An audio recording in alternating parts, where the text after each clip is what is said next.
around the world and across Nigeria. If you just joined us, this is still Enterprise Morning on Enterprise Television. Now to our main conversation for today.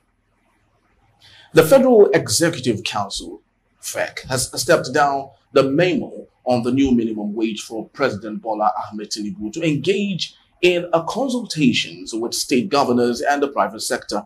Muhammad Idris, Minister of Information, who announced the decision on Tuesday while speaking with State House correspondents at the end of the FEC meeting, said the final decision on the new national minimum wage will not only affect the federal government, but also states, local government areas, and the private sector. He insisted that the president will make an informed decision after a wider consultation, adding that the new minimum wage requires input from all stakeholders.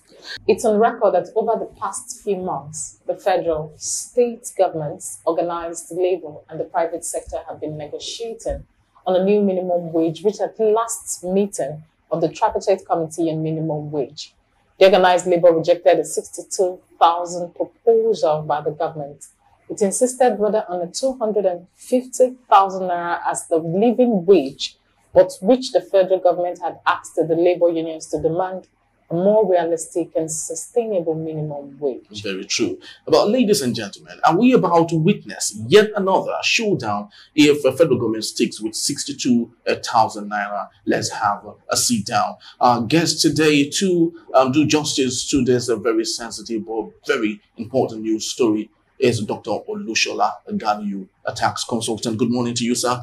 Good morning. Thank you for having me. And welcome to Enterprise Morning. Thank you for having me. Debut edition. Thank you so very much for having you. So let's get into the meaty part of our discussion today. It's been advised that the federal government, of course, with the attention drawn to President Bola Ahmed Tinubu, the desire for him to step down on the memo, which of course means that it's possible the federal government won't go past 62,000 naira as minimum wage for Nigerians. What are we talking about here? For me, it's quite, I'll say it's quite disheartening. I won't say unfortunate. It's disheartening, and it shouldn't be hard at this time, because if you're going to retreat and also going to think back, last year around September, October, right, a committee was formed to look into this minimum wage, and the committee was dealing and dragging foot so hard, and it snowballed into 2024, and a lot of things was not happening. So the labor union now tried to push in and see how they can drive it. And so when there was a push back, push front and back, it started from 48 to 54 to around 58. Then they now said, okay, we can't do 60. We are going to do above 60. So they put a caveat. You guys go back to the work. So it's now a tactics. We are going to do above 60. Above 60 could be 61, 62. Above 60 could be 100. So we have agreed to your terms and conditions. You guys go back to work. We are going to, because they actually feel the heat. The grid was shut down. A whole lot of things affect a lot of people. So that's okay, go back to work. We've agreed, and we said, okay, we are going to do something. So now coming back and saying that, then we say we agree, but I think we still need to do more consultation. And for me, it does not, when we talk about leadership on integrity, and it's part of it. You see, when they say subsidy is off, it's because of the authority of leadership. I can't go back and swallow my word and say, I'm coming back to subsidy. That's why he's still standing his ground and saying, there's no subsidy. Though even the blind knows that there is.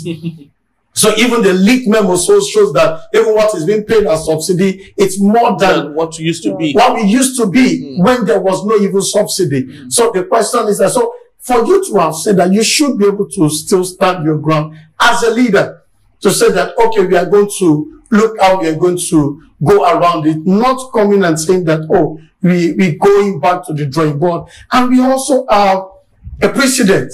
You came up and said that, the CGN are poorly paid. They are paid around between 250,000 to around 400 and something thousand. I said, no, it's not good for a CGN of Nigeria. We are increasing it in a kind of extra geometrical increase to around 5 point something million in a month. and around over 64 million in a year. And this bill quickly passed through the first reading, the second reading, and this is so much. They want to renovate the vice president house, the same house that the former president lived, Professor Shibajo. You say and you spend trillions of naira in renovating the building. There is no issue, no cause for alarm. And then we have things to deal with the masses. Then we are drag footing. So it shows that it is a leader selfish, self-centered, and when we talk about the constitution of Nigeria, we talk about equity, we talk about fairness, and we talk about justice. And on this table, is equity served a la carte? Is fairness being seen in the open market? Is justice being shown? Because if you could, what is good for the geese, it's good for the gander. So if you could increase the salary of the CJN and the salary of other senior justices of Nigeria. So what happened to the people that are laboring day in, day out, laboring their sweat out? So what happened to them? Also, you will also recollect in 2019, when they were signing the increment of salary, it was on record that every five years, it should be reviewed. This is more than 5 years. It's overdue for review upward, right? And then also, when they increased the salary to 30,000 minimum wage, it was on record that, an average Nigerian spent more than $2, cannot afford $2. So it grew from 18,000 to 30,000. Right? And so they now say, okay, we are pegging it as at that time. They now move it to 30,000, which is equivalent to $98. So which means that an average Nigerian then in 1919 is earning less than $100 in a month. In a month. So at that time, okay, let's see how we go. So inflation has driven.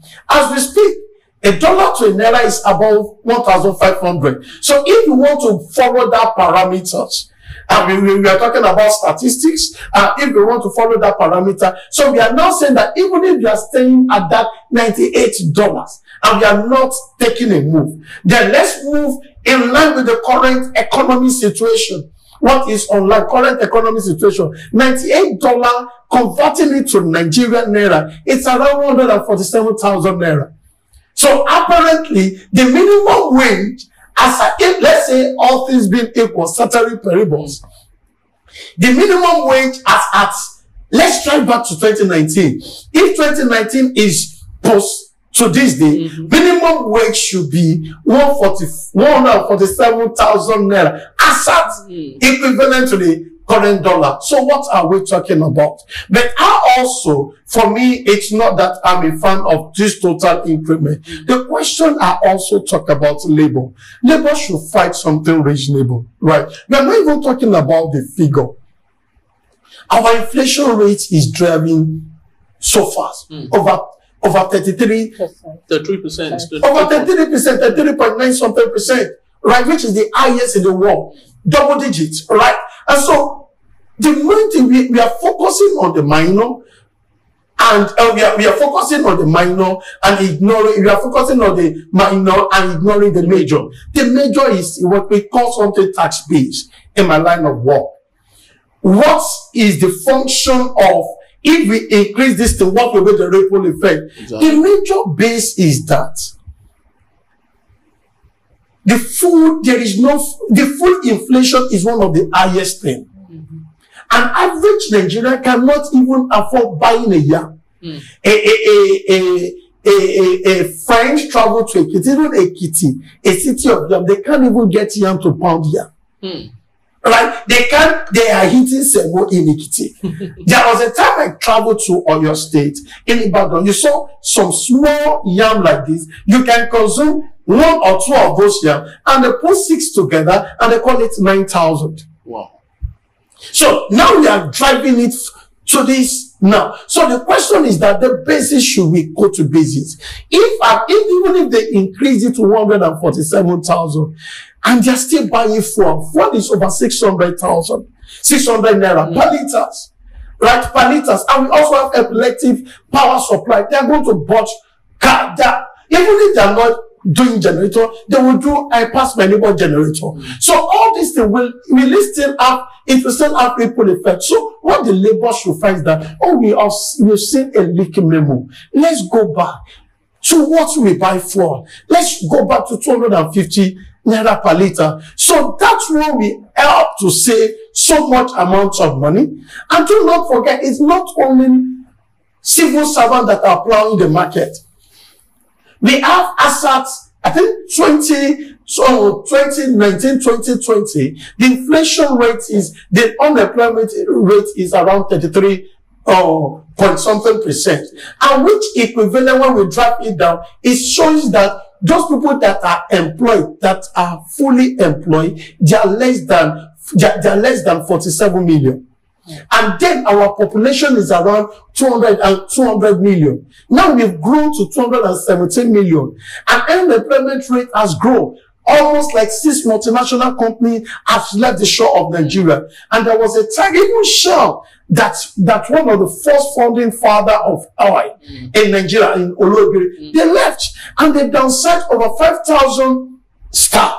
So equivalently, it is on record also for every staff that is being employed, they have minimum of 4 dependents. So indirectly, you are already pushing over 20 million people to the labor market. All right, but you did talk about the issue of the labor concentrating on the major, which you talked about, if it's possible for them to go back to where we started from. The fuel going back from 600 naira to possibly 200 or 250 naira. You are a numbers person. Do you think this is pragmatic, knowing that inflation has gone to 33%? If fuel goes back to 200 or 250, do you think that the avalanche effect of that will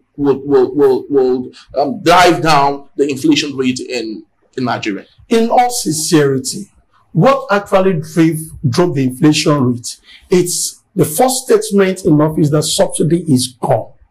Subsidy is gone. A lot of increments coming. If you are going to increase something, there should also be a plan B to be able to cushion the effect, so that it will not have ripple effect on the economy. Do not forget that for you to go out, you need to budget. Is that you use your car or you put public transport, right? For them to move product from the farm, from the rural area to the urban area, they need transportation. For you to power this beautiful place, you need what? You need electricity. I can hear the sound of generator show. In other words, you are not on the grid, right? So the liter of water you're already burning, and it has a ripple. So if somebody is coming to your show and you build the person a XYZ amount, let's assume you build the person a 1 million, because of the increment, they said no, it's no longer business as the same. You are increasing it to 3 million. Because if you didn't do it, you will be out of business. So fuel itself, it has a bedrock to a lot of things for you to do. So if those won't drift down, it's also going to have a ripple effect economic-wise on every structure of the economy, because everyone has to do with this. So if it comes down, and another thing is not only a fuel. Look at now, Benue is one of the food basket of Nigeria, right? And when you see a lot of people that needs to go to farm, they're already in IDP camp. Very true. IDP camp. So who goes to the farm? Even the other side, where they need to go to farm, the bandits have hijacked the whole place. Even the bandits from Malawi, from Republic, anywhere, they've seen Nigeria as a safe harbor. And you see a bandit taking over a whole community, a casino or some of all the area, and then now says that they are collecting minimum of 20 million from citizens, from people that has no livelihood. They can't even go to the farm to farm. Do you get it? So I was reading the other time. They said the basket of tomato we are talking about is just 20,000. Okay. So when it gets to Lagos, it moves between 120,000 to 150,000. And you're now telling me to transport just a basket of tomato from Jos to Lagos, it costs over 100,000. Just one basket. So it's not that there's a gap. It's this gap we need to close. So we don't focus on the minor and ignoring the major. We need to go to the basic so that we treat this thing ASAP. So it has a ripple effect on the tree. Then the fruit becomes good. Now you're saying that we need to treat this immediately. Now, looking at the current state, as they said yesterday, that the new minimum wage going forward, the president will have to consult and give informed position on the new minimum wage. And he made a strategic comment saying that it is not just the decision of the federal government, that all stakeholders must be involved. And few weeks back, we heard when some of the state governors were saying they cannot even pay 60,000. And looking at the current state of things, do you think this would make headway? What are Nigerians looking forward to? So, very brilliant question. So, when the state said they cannot pay it, for me, it's not too good. A different couple of states, Lagos said they would do 75. Even Borno, where we have Bagi, they said they would do around 70. Wow. And those states, they will do 70, though they are currently on 40. Oyo said they are going to do a 60,000. Ogun said they can do a 65. Another state says that they can't go beyond 30. You get it? The question is that why can't they do it? And when you look at it, it's painful and heartbreaking. You can see the deplorable state of school in Kogi State, right? And the old governor, because it's on record, so not proved guilty, but it's been alleged. He has an allegation, right, that he siphoned over 80 billion naira. Aside from that, he also put his head into the state coffin and took and hard-earned money from taxpayers, and you converted that such money to $720,000, right? And you use it to pay your children's school fees in advance. What an appalling and unheard situation. And if you said there's no... So those people came up and said that, okay, EFCC, we don't have any issue with you. We are refunding the money. And those people actually refunded the money. And this same governor has not been brought to book. He has not been made to account for it. Just, you see, a lot of impunity is thrown into the air. Nobody is held responsible or accountability. And that same state, we said they don't have the capacity to pay.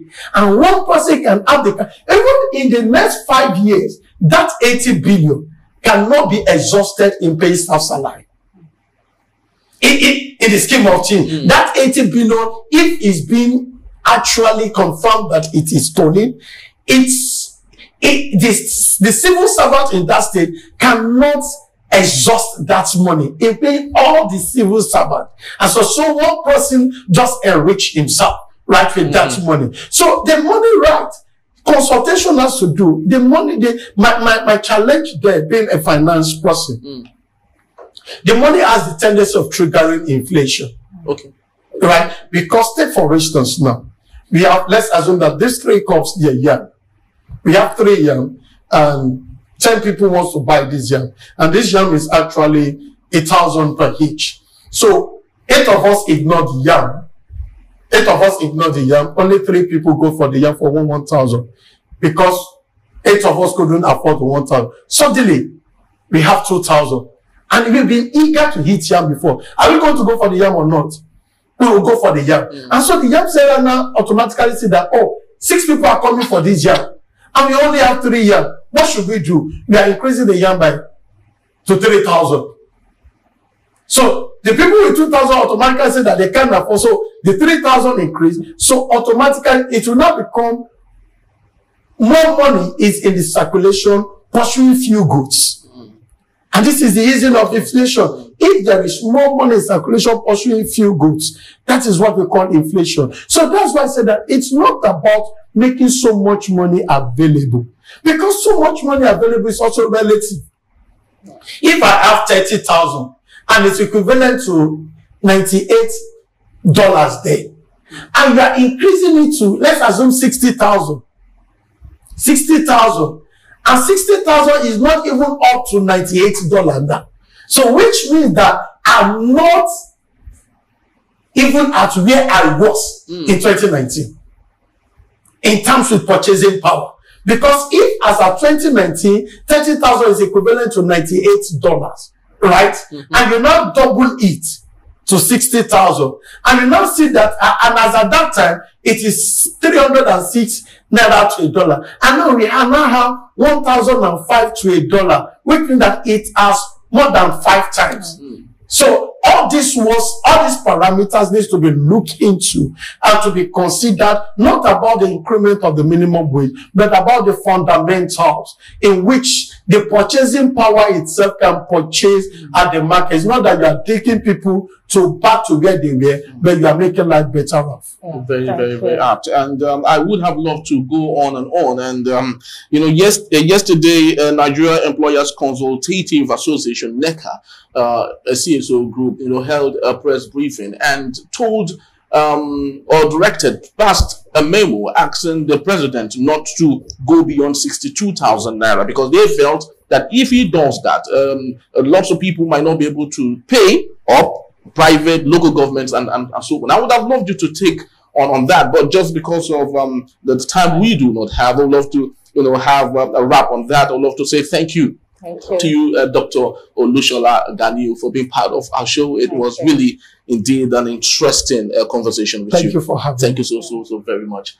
And we'd love to say thank you also for being part of our show today. But please do well to visit our website daily at www.enterprisetvnews.com, and also like, comment, and follow us on all our social media platforms at Enterprise TV 7. I am Henry. And I'm Choma Okoya. On behalf of the entire team of Enterprise Television, we say thank you once more, and bye-bye from us. Bye.